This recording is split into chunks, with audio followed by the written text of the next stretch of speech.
James from Bay Area Family Canine Training. Thank you for joining us today.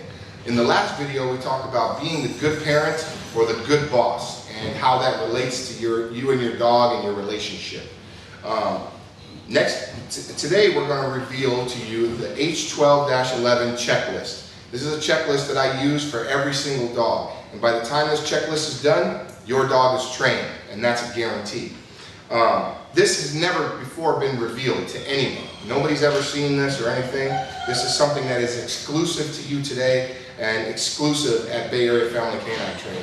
I'm sure you've gone to many, or you may know of different dog trainers. Nobody has this. Only Bay Area Family Canine Training. In the next video, we're going to talk about happily ever after with your dog, life bonding experiences, and the ride into the sunset where you guys ride off and you're so happy.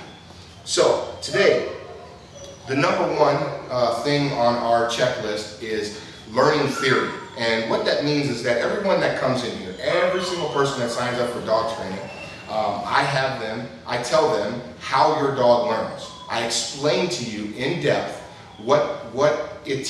how your dog learns and how it relates to our training. So this I feel is very important so that you know not only how your dog is trained, but why it works, why this training works, why it's so successful. Most dog trainers out there, most dog training systems are based on the way humans learn. And our dog training system is based on the way dogs learn, and that is very different. The second thing on the checklist is what we call yes reward. Another name for it is called charge the mark. Now this is what we call Pavlovian. Pavlov was the Russian scientist working on salivatory responses in dogs, on how your dog salivates. And so he rang a bell, gave a dog food, rang a bell, gave a dog food. Most people remember this. Pretty soon, all he did was ring a bell. There was no food present, and that noise produced, with no food present, an involuntary salivatory response in the dog. So, if you've ever noticed, when you're going to make your dog's food, you're breaking out the bowl and pouring the food, your dog's standing there drooling, right? You haven't given him any food yet, but he's drooling, right? The reason why is that's Pavlovian, is because that noise, what you're doing, is predetermining him getting fed. So he didn't even need to taste any food till already drool, right? So he heard that noise. Next thing on here is one of the things that we use. Is called follow the lure. So we teach your dog to follow our hands, right? The reason why we do that is because we use our hands to lure our dogs into every position that we want them to be in. The sit, the down, the heel, the touch, all of those things are all taught with the lure. So we use our hands for that, so we teach our dogs to follow that. The next one on here is called touch. Kick me a touchpad, please. Yep, one of those, perfect. Just kick it over, just one. So this is a touchpad, and if you saw us in other videos, you saw the dog put his feet on there, and we taught him to put their feet on there. This has a number of different uses, but what we use it for in the beginning, in Obedience 1, is to teach a dog to stay. Believe it or not, that's where we teach a dog to stay in place. That's why it's important.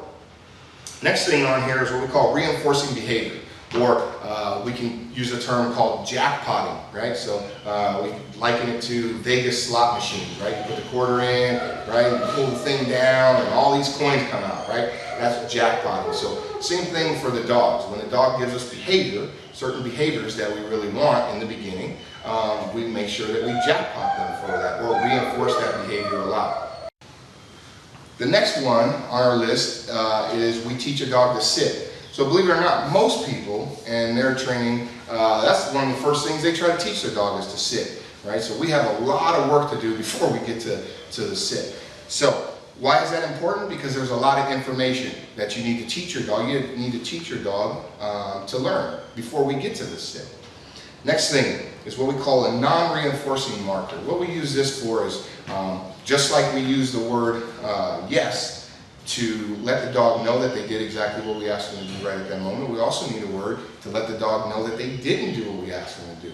So that's very important because the dog needs to know both sides of when he's doing something right and when he's doing something wrong.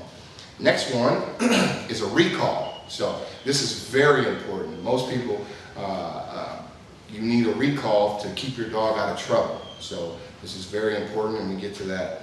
Next one is down, right? It's pretty self-explanatory, down. Next term on here, what I teach people is what we call generalization, right? This is a very important term to people.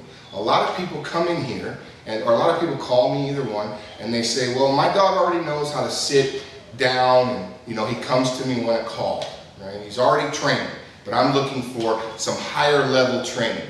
And I say, okay, so what's going on? Well, they say, well, I go to the dog park and my dog's barking at dogs, and sometimes he jumps on people and this and that. And I say, well, if he knows sit down and come, why don't you just tell him to sit and stay or come when he does something wrong? And they say, well, he won't do it when there's other people around or when there's other dogs around.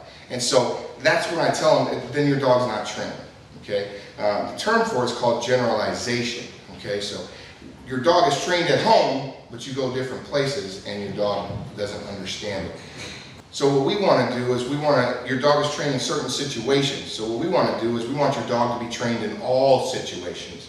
So we want your dog to dogs don't generalize very well, right? They don't understand sit means sit everywhere, even if there's somebody there, if there's another dog, right? So that's what we do.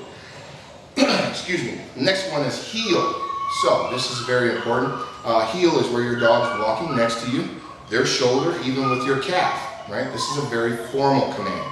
Heel means that. Your shoulder, the dog's shoulder, even with your calf, right? When they're in command. The next command on here is where we teach your dog to touch, right? All these commands up until now, there has been no word said except for yes.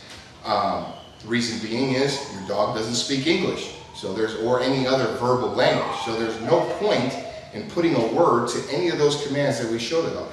I showed you in an earlier video with Charlie that we don't use words. He knows all his commands with only one word, which is the word yes, to let him know when he did it correct.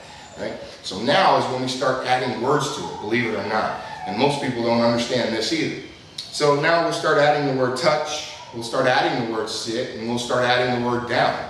It's at this point that we'll start using the vocabulary that we're going to use to communicate with the dog from here on out. The verbal vocabulary that we're going to use to communicate with the dog from here on out. Now that we have all our foundations set, right? Next thing we're going to do is when we teach a dog, we teach them in their language. We call it gestures, or basically, I guess you could say sign language or hand language, whatever term you want to use for it. We call it gestures. Then when we start putting our language, which is the verbal, the sit, the words, all right? Once we start doing that, now we need to get away from their language. The reason why is because otherwise the dogs can get what we call stuck. So now they'll start getting spoiled by us using their language, and they'll say, oh, well, I'll just wait for you to use my language instead of, I don't really want to listen to you because that's not my thing. I don't normally do that. I don't listen to words, right? So we get away from that and we go to the verbal language. Once we go to the verbal language, we can always go back to the hand signals or the gestures, whatever term you want to call it. Okay, so from that point, we're going to add a few different things. Next one is we're going to add the word good, right? The word good for us tells the dog that they did exactly what we asked them to do at that moment, and we want them to continue doing it. So the word good for us is like the word stay for most people. The reason why we don't use the word stay is because most people already have a preconceived notion of the word stay. They've used it with another dog, and it's very hard for them to get out of the way they used it before and use it the way we want to. We use a different word. We use the word good instead of the word stay because I've learned that there's a lot of preconceived notions with that word, and a lot of people have a lot of baggage that goes along with that word, and they're used to a certain way. And as we know, it's hard to get everyone to do something different, right, than what they've been doing for a long time. So we just use a different word. The next one is what we do is mostly geared towards puppies. The next one is submit. So we use this. This is not what you've heard or seen. This is not an alpha role. This is not what we're trying to do. We're not trying to correct the dog and make him do what we want him to do. This is a very useful tool to teach the dog to trust you, to build up a bond. It's a useful tool for your veterinarian to look in your dog's paws, ears, mouth, brush their teeth and things of that sort for your dog to trust you. So it's an awesome tool. Next one on the list is socialize. Socialize the dog, teach your dog the proper way to socialize. Why is this important? You have to understand it from a dog perspective, right? Dogs aren't used to socializing with people that they don't know, or dogs that they don't know. This is very important. This is how a lot of dog fights start, because dogs aren't used to meeting new dogs and letting them sniff their butts, right? That's the way they socialize. And each dog's butt is a signature. That's their own unique name, right?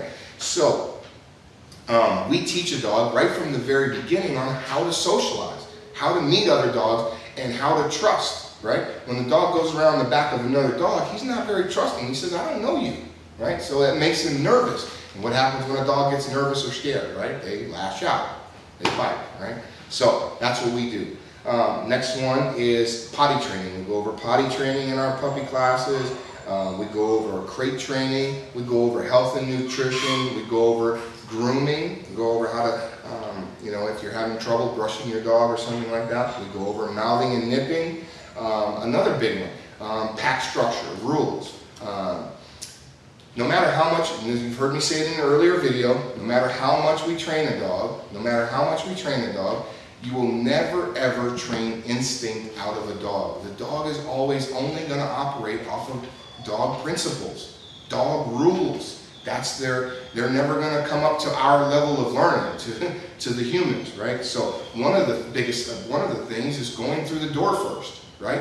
Most people let the dog lead them through the door. Now, for some dogs, that might not be a problem, right? But some dogs, you're telling them something very specific. You've just told that dog that they're the leader in their language, right? And then you wonder why you have problems when the dog is, biting somebody when they come through or something like that. Well, because he thinks he's the boss, and he thinks that's what he's supposed to do. So, and that pretty much concludes our H12-11 checklist that you've heard here. This is an absolute proven method of training your dog, and I guarantee it, I stand behind it 100%. Every dog that's come through this door, whether I teach him or whether you come to group class and you go home and you teach him and you do the homework, this is a guarantee this works. So for any other questions, you guys can reach us at 510-714-6641. Thank you for watching. Don't forget, next week we'll be talking about life bonding things the life bonding situations that you do with your dog, the happily ever after, walking down the road. And this is the difference between this training system is the difference between you having a dog that's stressing you out, pulling you around, knocking you down, jumping on people, or a dog that's sitting by your side like I showed you with Charlie and some of the other dogs, where you tell him to down and you can pet him and you can love him. And that dog is a stress reliever. If you want to get notified of our new videos when we put them up, please subscribe, opt in, wherever it's at on your screen there, okay? Thank you for watching. See you next time.